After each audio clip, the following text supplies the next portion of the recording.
ലോകമൊന്നടങ്കം ഉറ്റുനോക്കിയ Russia Ukraine യുദ്ധം തുടർന്നുകൊണ്ടിരിക്കുന്ന വേളയിൽ വളരെ ഞെട്ടിക്കുന്ന വെളിപ്പെടുത്തലുമായി രംഗത്തെത്തിയിരിക്കുകയാണ് കേന്ദ്രം. യുക്രൈൻ റഷ്യ യുദ്ധത്തിൽ 10 ഇന്ത്യൻ പൗരന്മാർ കൊല്ലപ്പെട്ടതായിട്ടാണ് ഇപ്പോൾ കേന്ദ്ര സർക്കാർ സുപ്രീം കോടതിയെ അറിയിച്ചിരിക്കുന്നത്. പലപ്പോഴും ഇത്തരത്തിൽ റഷ്യൻ പട്ടാളത്തിലേക്ക് ഇന്ത്യക്കാരെ റിക്രൂട്ട് ചെയ്യുന്നു, അവിടെ വെച്ച് അവർ കൊല്ലപ്പെടുന്നു എന്നുള്ള വാർത്തകളൊക്കെ പുറത്തു വരുന്നുണ്ട്. ഇന്ന് കേന്ദ്രം തന്നെ ഔദ്യോഗികമായിട്ടാണ് സുപ്രീം കോടതിയെ ഈ വിവരം അറിയിച്ചിരിക്കുന്നത്. റഷ്യൻ സേനയുടെ ഭാഗമായി യുദ്ധത്തിൽ പങ്കെടുത്തവരാണ് കൊല്ലപ്പെട്ടതെന്നും കോടതിയിൽ സമർപ്പിച്ച കണക്കുകളിൽ കേന്ദ്രം വ്യക്തമാക്കി. റഷ്യയിലേക്ക് പോയ തങ്ങളുടെ ബന്ധുക്കളെ തിരികെ എത്തിക്കണമെന്നാവശ്യപ്പെട്ട വിവിധ കുടുംബങ്ങൾ നൽകിയ ഹർജി പരിഗണിക്കവെയാണ് സർക്കാർ ഈ വിവരങ്ങൾ ഔദ്യോഗികമായി അറിയിച്ചിരിക്കുന്നത്. കൊല്ലപ്പെട്ടവരെല്ലാം സ്വന്തം ഇഷ്ടപ്രകാരം റഷ്യൻ സേനയിൽ കരാറിൽ ഏർപ്പെട്ടവരാണെന്നാണ് കേന്ദ്രത്തിന്റെ വിശദീകരണം. റഷ്യൻ സൈന്യത്തിൽ സഹായികളായും മറ്റും ചേർന്ന ഇവർ പിന്നീട് യുദ്ധമുഖത്ത് എത്തുകയായിരുന്നു.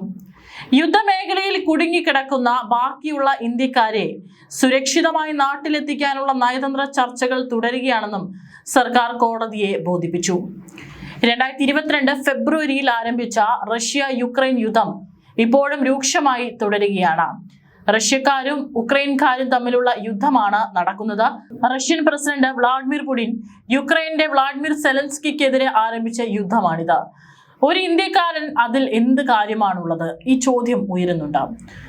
തൊഴിലില്ലായ്മയും വലിയ സ്വപ്നങ്ങളും ഒരു ഏജന്റിന്റെ കുതന്ത്രവുമാണ് പല ചെറുപ്പക്കാരെയും റഷ്യയിലേക്ക് കൂട്ടിക്കൊണ്ടുപോകുന്നത്.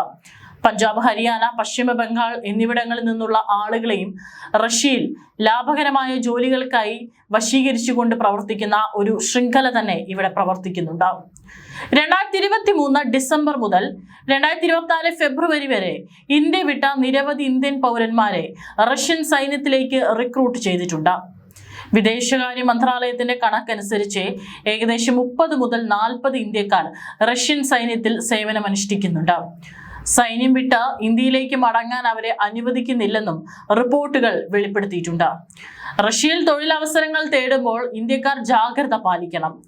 റഷ്യൻ സൈന്യത്തിൽ ചേരാൻ ആളുകളെ കബളിപ്പിച്ച് അയൽരാജ്യമായ നേപ്പാൾ ജനുവരിയിൽ പൗരന്മാർക്ക് ജോലിക്കായി റഷ്യയിലേക്കും യുക്രൈനിലേക്കും പോകുന്നതും വിലക്കിയിട്ടുണ്ടായിരുന്നു.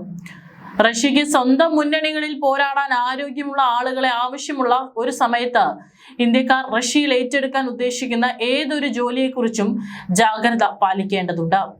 നേപ്പാളിലെ പോലെ നമ്മുടെ സർക്കാരും കർശന നടപടികൾ കൈക്കൊള്ളുകയും യുദ്ധമുന്നണികളിൽ ആളുകളെ കബളിപ്പിക്കുകയും അവരെ കൊല്ലുകയും ചെയ്യുന്ന ഏജന്റുമാരെ കർശനമായി നേരിടുകയും വേണം. കഴിഞ്ഞ വർഷം ഡിസംബറിൽ ഇന്ത്യൻ വിദേശകാര്യ മന്ത്രാലയം ചില വെളിപ്പെടുത്തലുകൾ നടത്തിയിരുന്നു. യുദ്ധത്തിൽ പങ്കെടുക്കുന്നതിനായി 200 ഇന്ത്യക്കാരെ റഷ്യ നിയമിച്ചുവെന്ന ഗുരുതരമായ വെളിപ്പെടുത്തലാണ് മന്ത്രാലയം നടത്തിയത്. 2024 ഫെബ്രുവരിയിൽ ആരംഭിച്ച റഷ്യ യുക്രൈൻ യുദ്ധത്തിൽ 202 ഇന്ത്യക്കാർ റഷ്യൻ സായുധ സേനയുടെ ഭാഗമായെന്നാണ് മന്ത്രാലയത്തിന്റെ പ്രസ്താവന.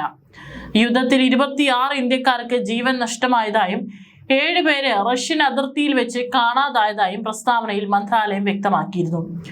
ലോകമൊന്നടങ്കം ഉറ്റുനോക്കിയ റഷ്യ യുക്രൈൻ സംഘർഷത്തിൽ റഷ്യ എങ്ങനെയാണ് ഇന്ത്യൻ സൈനികരെ റിക്രൂട്ട് ചെയ്തതെന്ന വലിയ ചോദ്യചിഹ്നം ഇപ്പോഴും നിലനിൽക്കുകയാണ്. 2022 യുദ്ധം പൊട്ടിപ്പുറപ്പെട്ടതിന് പിന്നാലെ റഷ്യൻ പ്രസിഡന്റ് വ്ളാഡിമിർ പുടിന്റെ നേതൃത്വത്തിൽ 128 രാജ്യങ്ങളിൽ നിന്ന് സൈനികരെ നിയമിക്കുന്നതിനായുള്ള ശ്രമങ്ങൾ റഷ്യ നടത്തിയിരുന്നു. രണ്ടാം ലോക മഹായുദ്ധത്തിന് ശേഷം നടന്ന ഏറ്റവും ഭീകരമായ യുദ്ധത്തിൽ 1 മില്യണിലേറെ മനുഷ്യർ കൊല്ലപ്പെട്ടിട്ടുണ്ടെന്നാണ് കണക്കുകൾ. മോസ്കോയിൽ തന്നെ 8 ലക്ഷത്തിൽ പരം ആളുകൾ പരിക്കേൽക്കുകയോ കൊല്ലപ്പെടുകയോ ചെയ്തിട്ടുണ്ട്. 85,000-നടുത്ത് മനുഷ്യരെ കാണാതായിട്ടുണ്ടെന്നാണ് റഷ്യൻ കണക്കുകൾ. 4 വർഷം പിന്നിട്ടിട്ടും യുക്രൈൻ റഷ്യയും തമ്മിലുള്ള യുദ്ധത്തിൽ ശാശ്വത സമാധാനം ഉറപ്പാക്കാനായിട്ടില്ല. അമേരിക്കൻ പ്രസിഡന്റ് ഡൊണാൾഡ് ട്രംപിന്റെ നേതൃത്വത്തിലടക്കം ചർച്ചകൾ നടന്നെങ്കിലും ഇരുപക്ഷവും നിലപാട് കടുപ്പിച്ചതോടെ സമാധാനം ഇനിയും അകലെയാണ്. കഴിഞ്ഞ ദിവസങ്ങളെല്ലാം തന്നെ അങ്ങോട്ടും ഇങ്ങോട്ടും അതിശക്തമായിട്ടുള്ള മിസൈൽ ഡ്രോൺ ആക്രമണം നടന്നുകൊണ്ടേയിരിക്കുകയാണ്. നൂറുകണക്കിന് ഡ്രോണുകളും മിസൈലുകളും ഉപയോഗിച്ചാണ് റഷ്യയും യുക്രൈനും ആക്രമണം നടത്തിക്കൊണ്ടിരിക്കുന്നത്. ഓരോ ദിവസവും അവിടെ ആളുകൾ കൊല്ലപ്പെട്ട് വീഴുന്ന കാഴ്ചയും കാണാനായിട്ട് സാധിക്കുന്നുണ്ട്. പലപ്പോഴും കുട്ടികൾക്കടക്കം ജീവൻ നഷ്ടമാകുന്ന ഒരു കാഴ്ചയാണ്, അതിദാരുണമായിട്ടുള്ള കാഴ്ചയാണ് കാണാൻ സാധിക്കുന്നത്. 2022 ഫെബ്രുവരിയിൽ ആരംഭിച്ച റഷ്യ യുക്രൈൻ യുദ്ധം ഇതോടെ വീണ്ടും രൂക്ഷമായ ഘട്ടത്തിലേക്ക് കടന്നിരിക്കുകയാണ്. റഷ്യൻ നഗരങ്ങളെ ലക്ഷ്യമിട്ട് യുക്രൈനും ശക്തമായ തിരിച്ചടികൾ നൽകുന്നുണ്ട്. തെക്കൻ റഷ്യയിലെ ക്രാസ്നോഡർ മേഖലയിലും യുക്രൈൻ നടത്തിയ ഡ്രോൺ ആക്രമണത്തിലും നിരവധി പേരാണ് കൊല്ലപ്പെട്ടുകൊണ്ടിരിക്കുന്നത്. സമാധാന നീക്കങ്ങൾക്കായി വെടിനിർത്തൽ പ്രഖ്യാപിച്ചിരുന്ന സമയത്തും ഇരുപക്ഷത്തു നിന്നും മാരകമായിട്ടുള്ള ആക്രമണങ്ങൾ ഉണ്ടാവുകയാണ്. പലപ്പോഴായിട്ട് ഇരുഭാഗത്തു നിന്നും സാമ്പത്തികമായിട്ടുള്ള നഷ്ടങ്ങൾ സംഭവിക്കുമ്പോഴും ഇതുവരെയായിട്ടും ഇരു രാജ്യങ്ങളിൽ ആരും തന്നെ അടിയറവ് പറഞ്ഞിട്ടില്ല. 4 വർഷത്തോളം നീണ്ടു നിൽക്കുന്ന യുദ്ധത്തിൽ ഇരുഭാഗത്തും ഉണ്ടായിരിക്കുന്നത് വലിയ സാമ്പത്തിക നഷ്ടമാണ്. ഒരുപാട് സാധാരണക്കാരുടെ ജീവൻ നഷ്ടപ്പെട്ടു, അതുപോലെ തന്നെ സേനയിലുള്ള ആളുകളെ നഷ്ടപ്പെട്ടു കഴിഞ്ഞു.